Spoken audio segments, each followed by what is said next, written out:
나가! 당장 여기서 나가라고! 그 더러운 손으로 우리 서아를 만지면 어떡해! 병균 덩어리 주제에! 며느리 이지연의 날카로운 목소리가 호텔 연회장 전체를 갈랐습니다.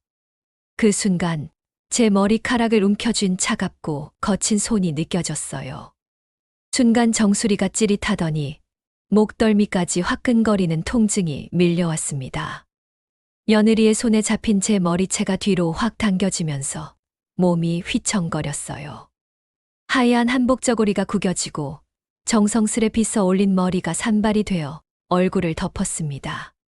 100명도 넘는 하객들 앞에서 말이에요. 안녕하세요. 저는 김순덕이라고 합니다. 올해 68살이에요. 서울 노원구에서 40년 넘게 요양보호사로 일하며 혼자 아들을 키워냈죠. 정말 평생 성실하게만 살아왔는데 손녀 돌잔치 날 며느리에게 이런 굴욕을 당할 줄은 꿈에도 몰랐습니다. 그날은 손녀 서아의 첫 돌잔치였어요. 서울 강남에 있는 특급 호텔 연회장이었습니다. 천장에는 크리스털 샹들리에가 무지개 빛을 뿜어내고 있었고 각 테이블마다 하얀 장미와 분홍 작약으로 꾸민 화려한 꽃장식이 놓여 있었어요. 돌상에는 금반지며 돌떡이며 알록달록한 과일들이 탑처럼 쌓여 있었고요. 제 며느리 이지연은 피부과 의대 교수예요. 38살인데 대학병원에서 꽤 이름 있는 분이죠. 돌잔치도 당연히 화려했어요. 초대장만 해도 한 장에 10,000원은 좋게 들었을 고급 용지였고 식사는 한 상에 10만 원이 넘는 코스 요리였습니다. 하객만 해도 150명은 됐어요. 저는 구석진 테이블에 조용히 앉아 있었어요. 며느리가 정해준 자리였거든요. 친정어머니는 신랑 신부 바로 옆 특별석에 앉았는데 저는 입구에서 가장 먼 구석이었습니다. 그래도 괜찮았어요. 손녀 얼굴만 볼 수 있으면 됐으니까요. 서아는 정말 예쁜 아기였어요. 통통한 볼에 까만 눈망울, 입가에 보조개까지 있었습니다. 분홍색 한복을 입고 돌상 앞에 앉아 있는 모습이 꼭 인형 같았어요. 제 첫 손주였거든요. 태어난 날부터 얼마나 보고 싶었는지 몰라요. 하지만 며느리는 단 한 번도 제가 서아를 제대로 안아보게 해준 적이 없었습니다. 병원균 옮을까봐 걱정돼요. 며느리는 늘 이렇게 말했어요. 요양보호사가 환자들 돌보니까 온갖 병균을 몸에 지니고 다닌다나요. 처음엔 그럴 수도 있겠다 싶어 참았어요. 손주 건강이 제일 중요하니까요. 하지만 시간이 갈수록 그게 핑계였다는 걸 알게 됐습니다. 돌잔치가 한창일 때였어요. 서아가 돌떡을 집어들고는 입 주변에 잔뜩 묻히며 까르르 웃고 있었어요. 너무 귀여워서 저도 모르게 자리에서 일어났습니다. 손수건을 꺼내들고 서아에게 다가갔죠. 서아야, 할머니가 닦아줄게. 제가 손수건으로 서아 입가를 살짝 닦으려는 순간이었어요. 갑자기 며느리가 제 팔을 확 쳐냈습니다. 어머님, 지금 뭐 하시는 거예요? 며느리의 목소리가 날카롭게 올라갔어요. 주변 하객들이 일제히 저희 쪽을 돌아봤습니다. 제 얼굴이 화끈거렸어요. 그냥 입 좀 닦아주려고. 어머님 손 씻으셨어요? 소독은요? 며느리의 차가운 눈빛이 제 손을 훑었어요. 마치 더러운 걸 보듯이요. 아침에 깨끗이 씻었는데. 아침에요? 지금이 몇 시인데요? 그 손으로 지하철도 타고 여기저기 만지고 다녔잖아요. 목소리가 점점 커졌어요. 이제 거의 모든 하객이 저희를 주목하고 있었습니다. 제 얼굴이 불덩이처럼 달아올랐어요. 그때였어요. 며느리의 손이 제 머리채를 움켜쥐었습니다. 그리곤 있는 힘껏 뒤로 확 당겼어요. 연회장 안이 순식간에 조용해졌습니다. 샹들리의 불빛 아래 며느리에게 머리채를 잡힌 채 비틀거리는 68살 할머니. 100명도 넘는 사람들이 숨죽이며 지켜보고 있었어요. 누군가 휴대폰을 꺼내들었고 카메라 셔터 소리가 여기저기서 터져 나왔습니다. 나가라니까요. 당장! 며느리가 저를 연회장 밖으로 밀어냈어요. 제 아들 민수는 창백한 얼굴로 그저 서 있기만 했습니다. 아무 말도 아무 행동도 하지 못한 채요.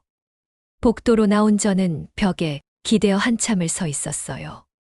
다리에 힘이 풀려 주저앉을 것 같았거든요. 정수리가 욱신욱신 쑤셨고 목덜미에선 따가운 통증이 느껴졌습니다.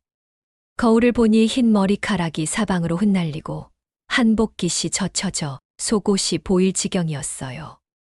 그런데 그 순간 이상하게도 제 머릿속엔 30년 전 기억이 떠올랐습니다. 대학병원 복도, 그 환자, 그리고 이지현의 아버지. 하지만 며느리는 몰랐을 거예요. 자신이 방금 건드린 사람이 누구인지, 그리고 자신의 모든 비밀을 알고 있는 사람이 바로 이 늙은 시어머니라는 걸요. 집으로 돌아온 그날 밤, 저는 거울 앞에 서서 한참을 울었어요. 머리카락 사이로 붉게 부어오른 두피가 보였고, 목덜미엔 손톱 자국이 선명했습니다. 68회를 살면서 이런 치욕은 처음이었어요. 하지만 이게 처음은 아니었습니다.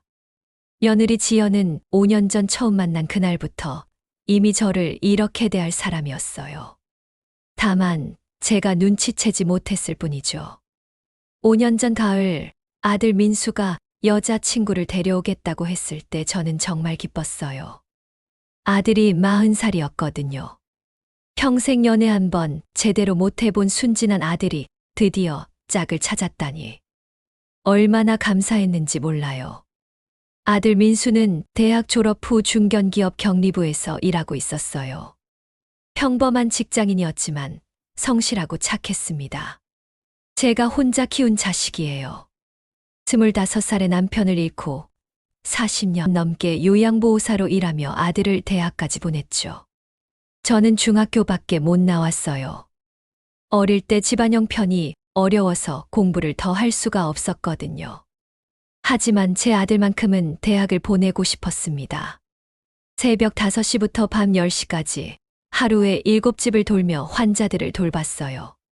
기저귀 갈고 식사 도와드리고 목욕시켜드리고 병원 모시고 다니는 일이었죠.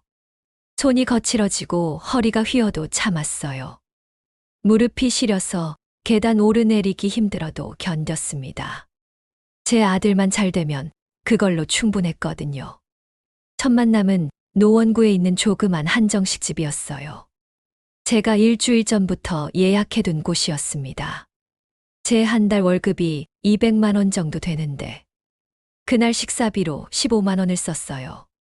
미래 며느리에게 좋은 인상을 남기고 싶었거든요.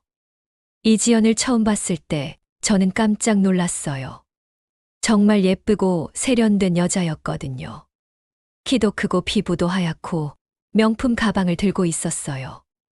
무엇보다 의대 교수라는 말에 제 가슴이 두근거렸습니다. 어머님, 처음 뵙겠습니다. 이지현이라고 해요.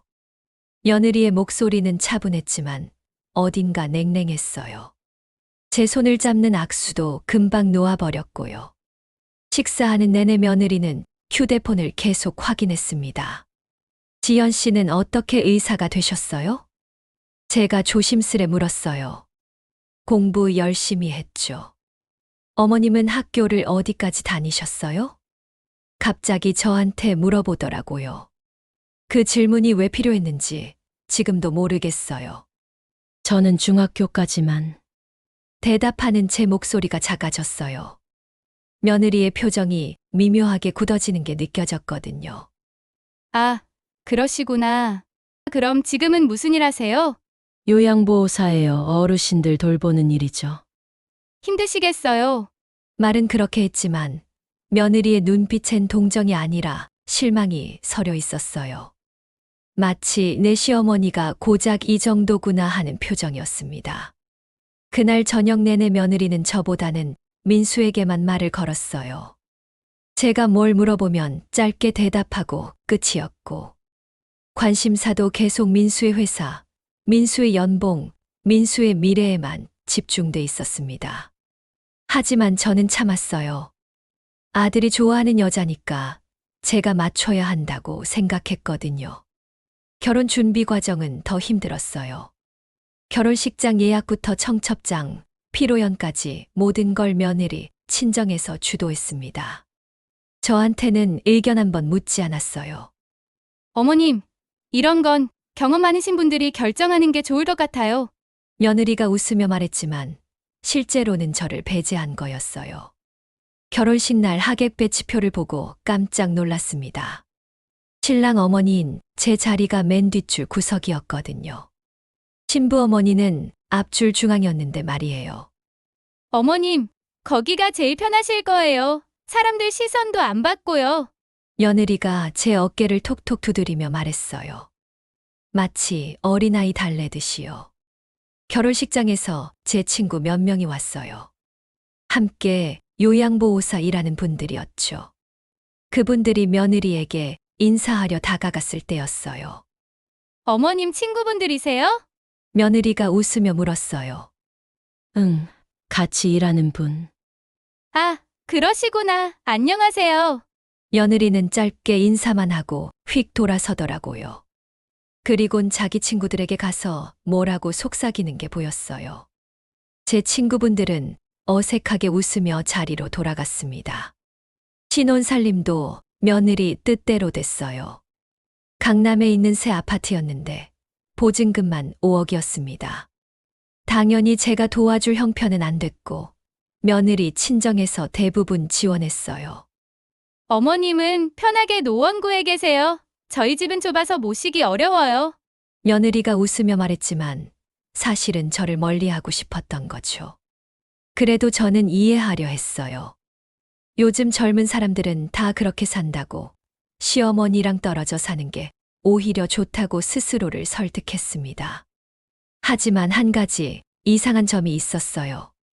며느리가 유독 제 과거 경력에 관심이 많았다는 거예요. 어머님, 요양보호사 일을 언제부터 하셨어요? 25살 때부터요. 남편이 일찍 세상을 떠나서. 어느 병원에서 일하셨어요? 여러 곳에서 했죠. 대학병원 환자분들도 돌보고. 대학병원이요? 어느 병원이요? 며느리의 목소리가 갑자기 날카로워졌어요. 그때 저는 무심코 대답했습니다. 서울대병원이요. 90년대에 거기서 몇 년 일했어요. 그 순간 며느리의 얼굴이 굳어지는 게 보였어요. 뭔가 불안해하는 표정이었습니다. 하지만 금방 미소를 지으며 화제를 돌렸죠. 그때는 몰랐어요. 그 질문이 단순한 호기심이 아니었다는 걸. 며느리가 제 과거에서 무언가를 두려워하고 있었다는 걸요. 결혼 3년 차 되던 해봄, 며느리가 임신했다는 소식을 들었을 때 제 가슴이 터질 듯 벅찼어요. 드디어 제 손주를 볼 수 있다니. 밤새 잠을 못 이룰 정도로 기뻤습니다. 당장 뜨개질을 배워서 아기 모자며 양말을 만들기 시작했어요. 분홍색 털실로 작은 조끼도 떴고 노란색으로는 아기 담요도 만들었습니다. 하지만 며느리의 반응은 차가웠어요. 임신 중에는 스트레스가 안 좋다며 자주 연락하지 말라고 했습니다. 전화 한 통에도 짜증을 냈어요. 병원 검진 날짜도 알려주지 않았고 초음파 사진도 보여주지 않았습니다. 제가 손주를 위해 만든 아기 옷들을 가져다 주려 하자 현관문도 열어주지 않았어요. 요즘은 다 새 옷을 입힌다며 손뜨개는 위생상 문제가 있다고 했습니다. 문틈 사이로 들려온 목소리가 얼음장처럼 차갑더라고요. 서아가 태어난 날, 저는 산후조리원 앞에서 3시간을 기다렸어요. 며느리가 면회를 허락하지 않았거든요. 친정어머니만 들어갈 수 있다고 했습니다. 결국 유리창 너머로 아기를 잠깐 본 게 전부였어요. 분홍빛 작은 얼굴, 오물오물 입을 움직이는 모습이 얼마나 사랑스럽던지. 제 눈에서 눈물이 주르르 흘러내렸습니다. 하지만 안아볼 수는 없었어요. 신생아는 면역력이 약하다며 특히 병원 다니는 사람들은 조심해야 한다고 했습니다. 며느리가 웃으며 말했지만 그 웃음엔 온기가 전혀 없었어요. 집으로 돌아온 며느리는 더 심해졌습니다. 저를 아예 서아에게 가까이 모속에 막았어요. 첫 번째 방문했을 때가 기억나요. 제가 정성껏 끓인 미역국과 호박죽을 가지고 갔어요. 산모에게 좋다고 해서 새벽부터 준비했거든요. 그런데 며느리는 냄비 뚜껑을 열어보더니 표정이 굳어졌습니다. 위생 상태를 모르니 먹을 수 없다는 거였어요. 요즘은 다들 조리원 음식이나 배달 음식을 먹는다며 손수 만든 건 부담스럽다고 했습니다. 결국 제가 가져간 음식은 그대로 쓰레기통에 버려졌어요. 며느리 눈앞에 서요. 40년 넘게 환자들 식사 챙겨드리던 제 손이 더럽다는 뜻이었습니다. 서아가 100일이 됐을 때 저는 아기를 안아보고 싶어서 조심스럽게 손을 내밀었어요. 그러자 며느리가 벌떡 일어나더니 제 앞을 가로막았습니다. 손을 씻었냐고 물었고 1시간 전에 씻었다고 하자 그럼 안 된다며 지금 당장 씻으라고 했어요. 손 세정제로 30초 이상 손톱 밑까지 꼼꼼히 씻으라고 했습니다. 저는 화장실로 가서 손을 씻었어요. 손이 빨개지도록 문질렀습니다. 그리고 나와서 서아를 안으려 했죠. 하지만 며느리는 옷도 갈아입으라고 했어요.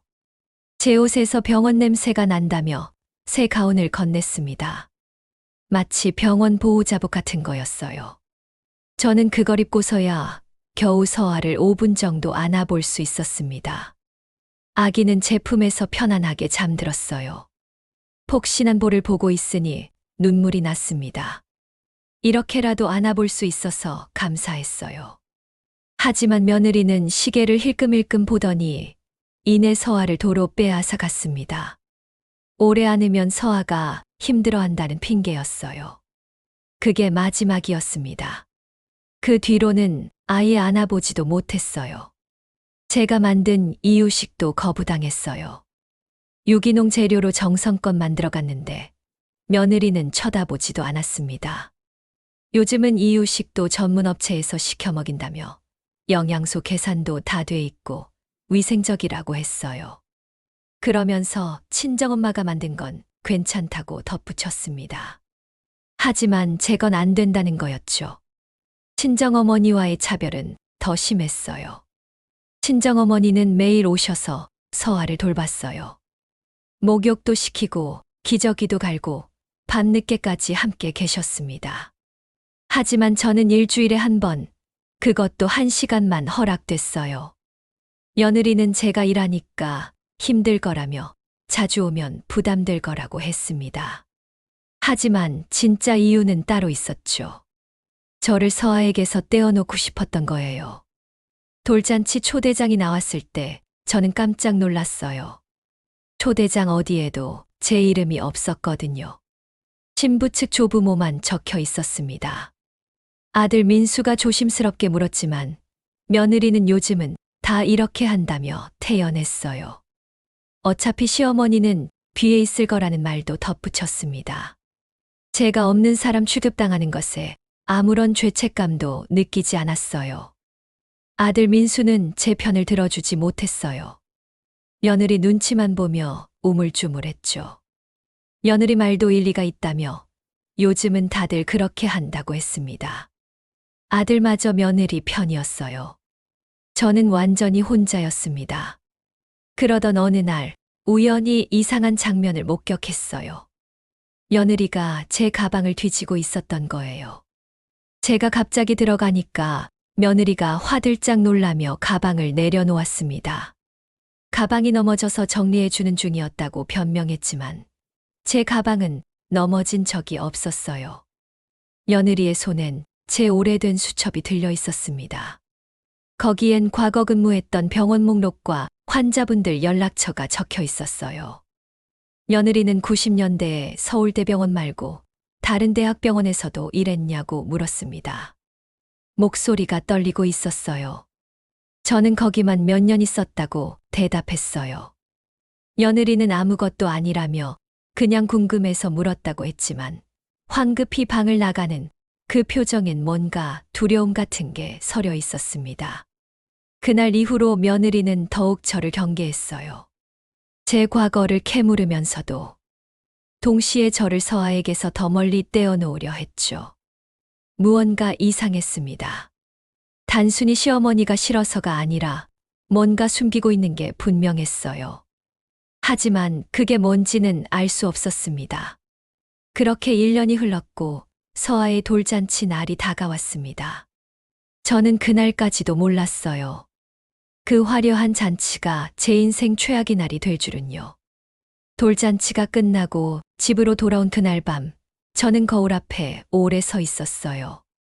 머리카락 사이로 붉게 부어오른 두피가 보였고, 목덜미엔 손톱 자국이 선명했습니다.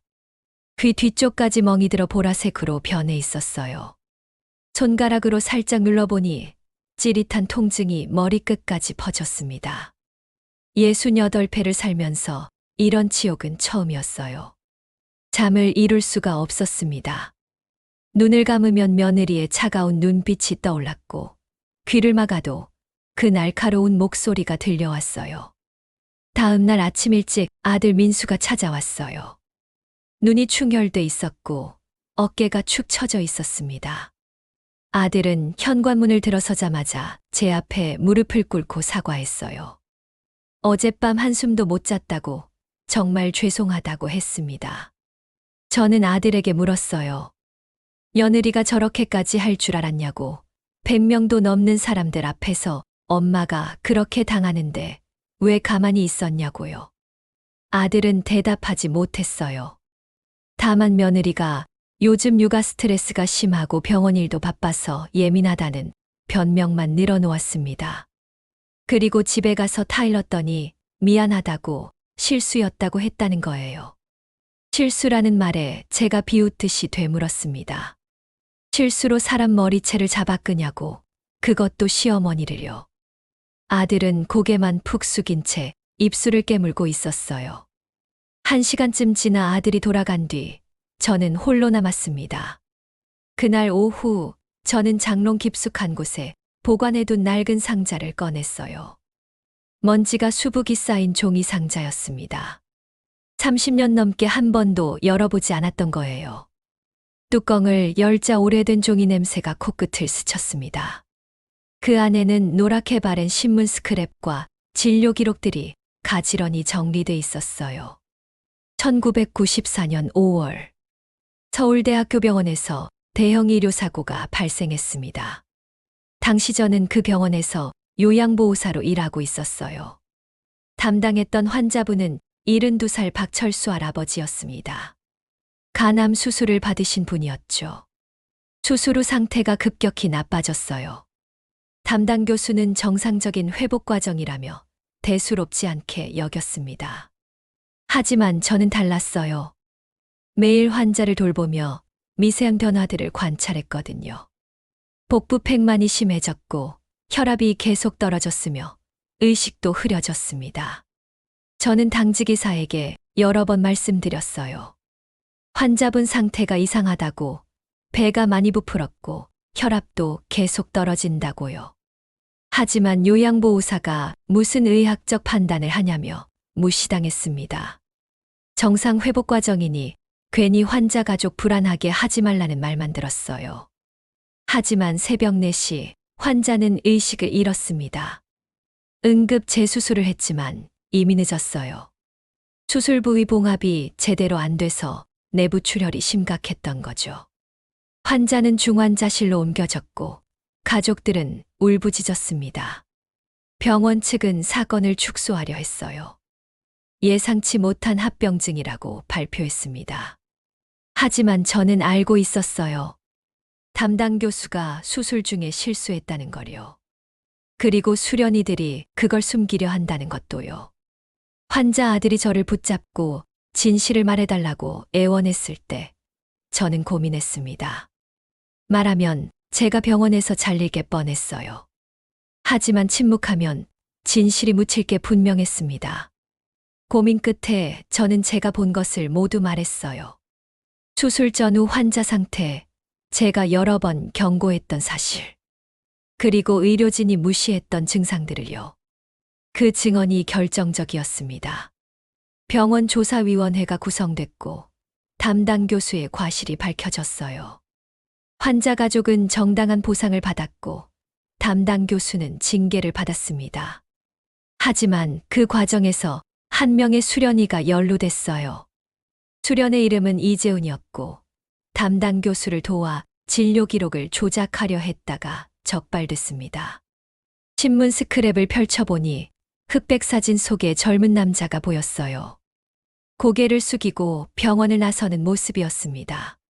기사 제목엔 대형 의료사고 은폐 시도, 수련의 면허정지 처분이라고 적혀 있었어요. 이재훈은 그 사건으로 수련 과정에서 퇴출됐고 의사 면허도 1년간 정지됐습니다. 그리고 그 이재훈이 바로 제 며느리 이지연의 아버지였어요. 손이 바들바들 떨렸습니다. 신문 스크랩이 손가락 사이로 미끄러져 바닥에 떨어졌어요. 머릿속이 하얘지면서 모든 퍼즐 조각이 맞춰지기 시작했습니다. 며느리가 처음 만났을 때부터 제 학력을 물었던 것, 제 과거 경력을 집요하게 캐물었던 것, 서울대병원 이야기만 나오면 경직됐던 표정, 제 가방을 뒤졌던 행동, 저를 서아에게서 떼어놓으려던 모든 시도들. 이 모든 게 우연이 아니었어요. 며느리는 알고 있었던 겁니다. 자기 아버지의 과거를, 그리고 그 사건에 제가 연루돼 있다는 것을요. 그래서 저를 두려워했고 저를 멀리하려 했던 거예요. 혹시라도 제가 그 사건을 기억하고 며느리, 집안의 치부를 들춰낼까봐 겁을 먹었던 겁니다. 상자 안을 더 뒤지니 당시 환자 가족이 보내온 감사 편지도 있었어요. 요양보호사님 덕분에 아버지의 억울함을 풀 수 있었다는 내용이었습니다. 그리고 병원조사위원회 결과보고서 사본도 있었어요. 저는 오래된 수첩을 꺼내 당시 함께 일했던 동료 영희 언니 번호를 찾았습니다. 손가락이 떨렸지만 전화기를 들었어요. 10년 만의 통화였지만 언니는 제 목소리를 알아봤어요. 저는 94년도 사건을 기억하냐고 물었고 수련의 이재훈의 소식을 아냐고 물었습니다. 그 사람 딸이 제 며느리라고 어제 돌잔치에서 머리채를 잡혔다고 말하자 언니는 깜짝 놀랐어요. 며느리가 제 과거를 알고 있다는 거냐고 되물었습니다. 저는 그런 것 같다고 혹시 그 사람 딸에 대해서 아는 게 있냐고 물었어요. 언니는 아는 사람한테 물어보고 며칠 안에 연락하겠다고 했습니다. 전화를 끊고 나니 온몸에 힘이 빠졌어요. 하지만 동시에 새로운 결심이 섰습니다. 진실을 알아야 했어요. 며느리가 숨기고 있는 비밀을 밝혀내야 했습니다. 영희 언니에게 전화한 지 이틀 뒤 언니가 다시 연락을 해왔어요. 목소리가 심각했습니다. 만나서 이야기해야 할 것 같다며 노원역 근처 찻집으로 나오라고 했어요. 찻집에 도착하니 언니가 이미 와 있었어요. 손에는 두툼한 봉투가 들려 있었습니다. 언니는 주변을 살피더니 조용히 봉투를 제게 건넸어요. 봉투를 열자 여러 장의 서류가 나왔습니다. 대학 입학 서류, 의대 성적표, 논문 목록, 그리고 몇 장의 사진들이었어요. 언니가 낮은 목소리로 설명하기 시작했어요. 며느리 이지연이 의대에 들어간 과정이 깨끗하지 않다는 거였습니다. 1998년 입학 당시 성적은 커트라인에 한참 못 미쳤는데 특별 전형으로 들어갔다고 했어요. 심사위원 명단을 보는 순간 제 심장이 멈추는 것 같았어요. 거기엔 94년도 그때 담당 교수 이름이 적혀 있었습니다. 제가 증언해서 징계받았던 바로 그 교수였어요. 그 사람이 4년 뒤에 복직해서 입학심사위원이 됐고 수련의 이재훈과 손을 잡고 그의 딸을 의대에 밀어넣었던 겁니다. 머릿속이 복잡해졌어요. 그 사건으로 피해를 입었던 두 사람이 복수하듯 손을 잡았던 거였습니다. 언니가 또 다른 서류를 꺼냈어요. 며느리가 교수 승진할 때 제출한 주요 논문이 외국 논문과 너무 비슷하다는 내용이었습니다. 거의 베낀 수준이라고 했어요. 표절을 확실히 증명하기는 어렵지만 의심을 받기에는 충분했습니다.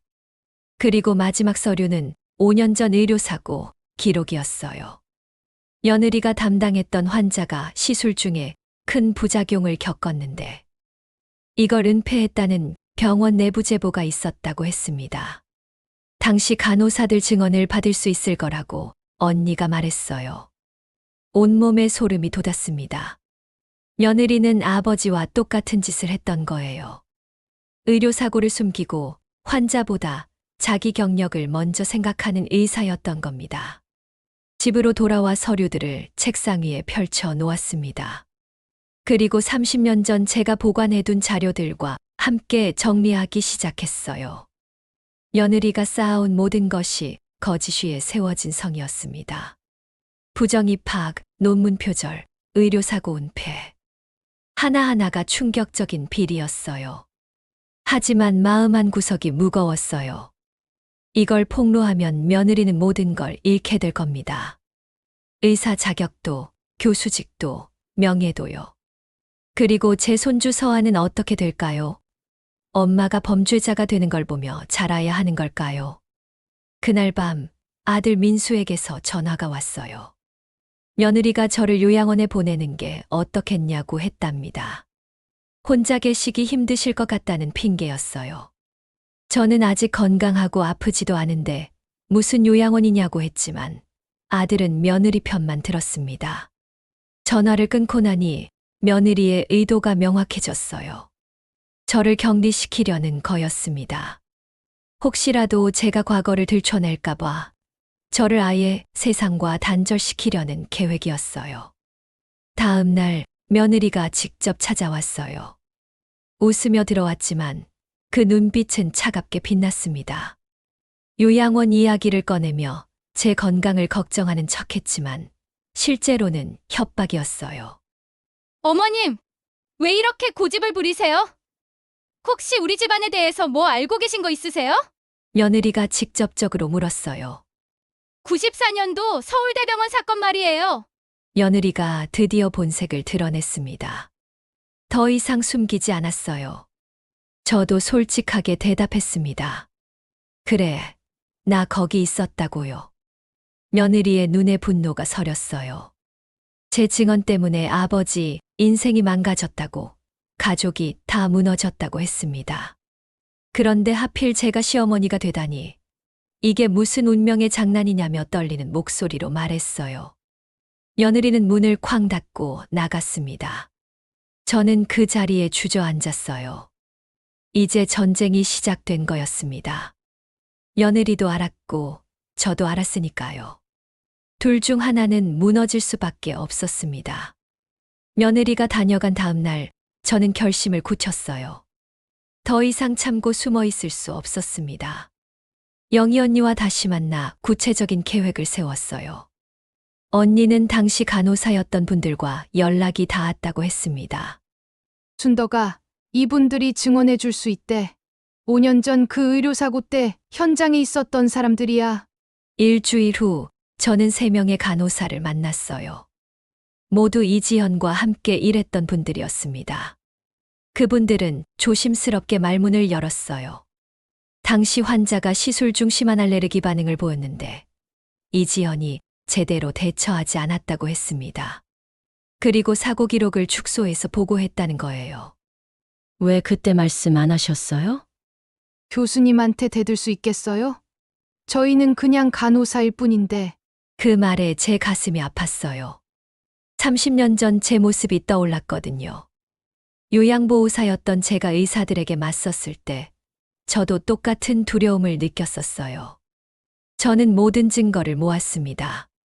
부정입학 자료, 논문 표절 의혹, 의료사고 은폐 증언, 그리고 30년 전 사건 기록까지요. 두툼한 파일로 정리하고 나니 며느리의 모든 거짓이 한눈에 보였습니다. 그리고 저는 병원 윤리위원회에 제보했어요. 익명으로요. 며느리가 저를 의심할 수는 있겠지만 확실한 증거는 없을 거였어요. 제보 일주일 후 병원에서 내부 조사가 시작됐다는 소식이 들렸습니다.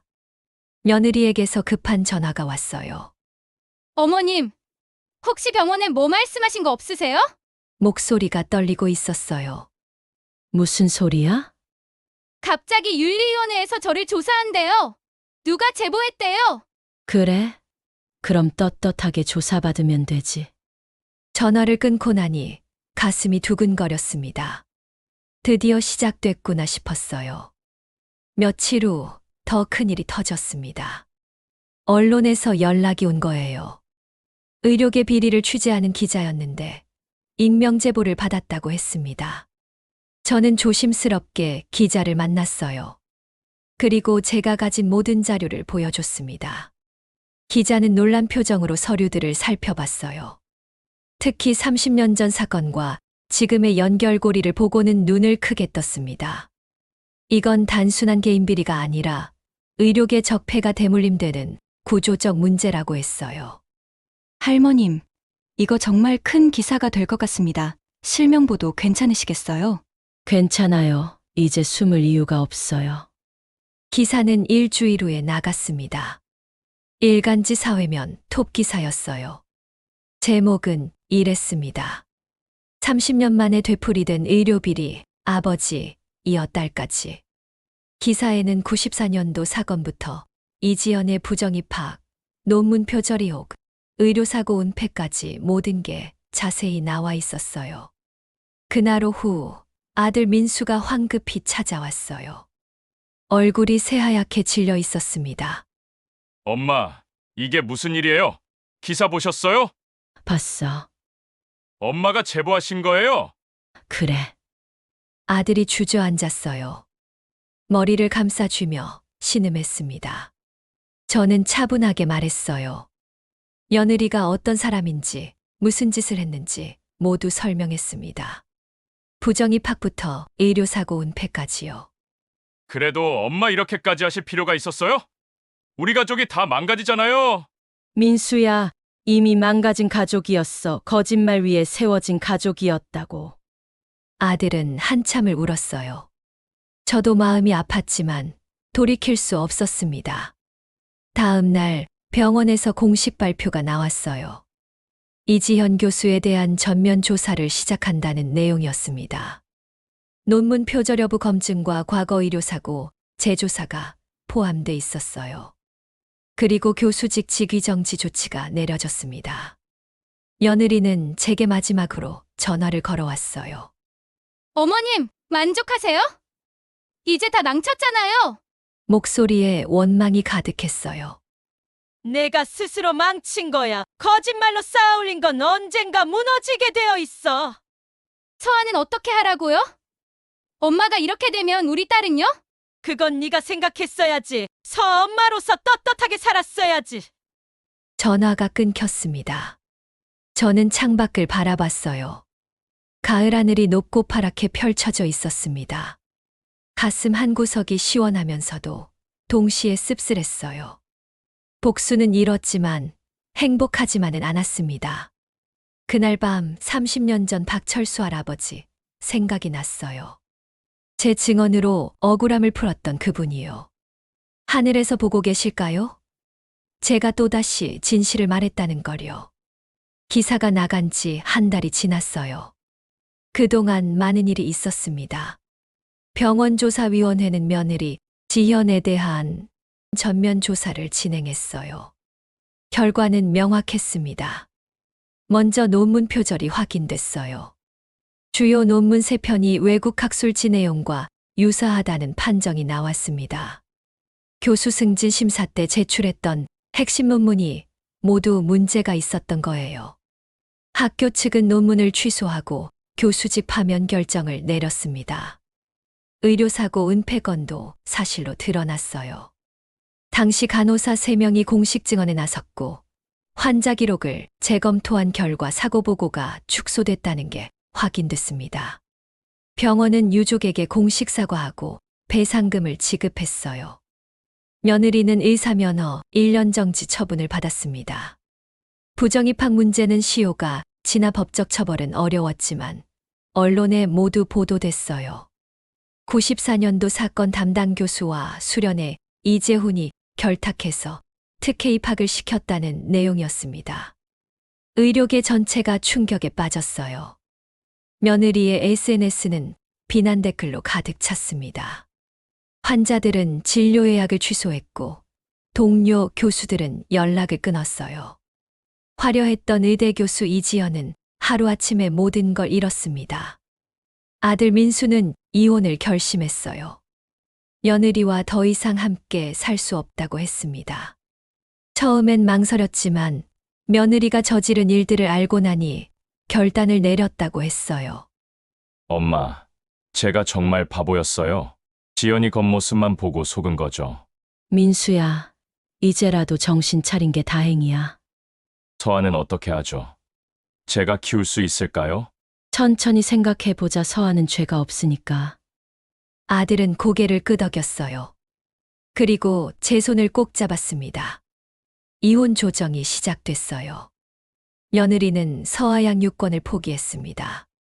자기 형편에 아이를 키울 수 없다는 거였어요.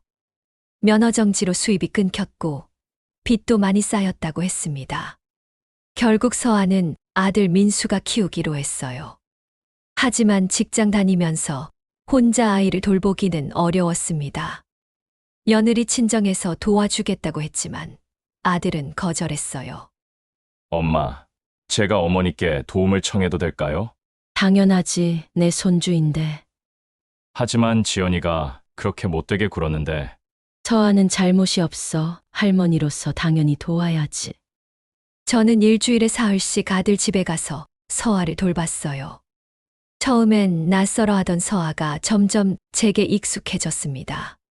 제품에 안겨 잠들고 제가 해준 밥을 잘 먹었어요. 며느리가 위생 문제로 제가 서아를 만지지 못하게 했던 게 얼마나 억울했는지 몰라요. 이제는 마음껏 안고 목욕시키고 밥 먹일 수 있었습니다. 서아의 통통한 볼을 쓰다듬으며 저는 행복했어요. 어느 날 며느리에게서 편지가 왔어요. 손편지였습니다. 떨리는 글씨로 사과의 말이 적혀 있었어요. 자기가 잘못했다고 어머님께 용서를 구한다고 했습니다. 그리고 서아를 잘 부탁한다는 말도 있었어요. 저는 편지를 읽고 한참을 생각했어요. 용서해야 할까요? 며느리는 저를 그렇게 모욕하고 요양원에 보내려 하고 제 과거를 이용해 협박했었는데요. 하지만 동시에 며느리도 피해자였다는 생각이 들었어요. 아버지의 잘못된 선택이 딸에게까지 이어졌고 그 딸 역시 같은 길을 걸었던 거죠. 잘못된 가치관이 대물림된 겁니다. 저는 며느리에게 답장을 쓰지 않았어요. 용서도 원망도 하지 않기로 했습니다. 그냥 잊기로요. 며느리는 며느리대로 남은 인생을 살아가면 되는 거였어요. 다만 한 가지는 확실했어요. 다시는 거짓말로 성공하려 하지 말라고, 환자를 생각하는 진짜 의사가 되라고 마음속으로 빌었습니다. 영희 언니가 전화를 걸어왔어요. 순덕아, 고생 많았어. 이제 좀 홀가분하니? 응. 언니 고마워. 언니 도움 없었으면 못했을 거야. 당시 간호사들도 고마워하더라. 이번 일로 용기 얻었대. 앞으로는 잘못된 거 보면 참지 않겠대. 그 말을 듣고 가슴이 뭉클했어요. 제가 한 일이 단순한 복수가 아니라 더 나은 변화를 만들어낸 거라는 생각이 들었습니다. 저녁에 아들과 서아와 함께 밥을 먹었어요. 서아가 숟가락질을 서툴게 하며 밥을 흘렸습니다. 예전 같았으면 며느리가 난리를 쳤을 거예요. 하지만 이제는 아무도 뭐라고 하지 않았어요. 서아야, 천천히 먹어. 할머니가 닦아줄게. 제가 물티슈로 서아 입가를 닦아줬어요. 서아가 까르르 웃었습니다. 그 웃음소리가 제 가슴을 따뜻하게 채웠어요. 모든 게 해결된 건 아니었어요. 아들은 아직 상처받아 있었고 서아는 엄마 없이 자라야 했습니다. 하지만 적어도 거짓 없는 관계로 다시 시작할 수 있게 됐어요. 그것만으로도 충분했습니다. 1년이 흘렀습니다. 계절이 4번 바뀌는 동안 많은 것이 변했어요. 가을 햇살이 따스하게 내리쬐는 오늘.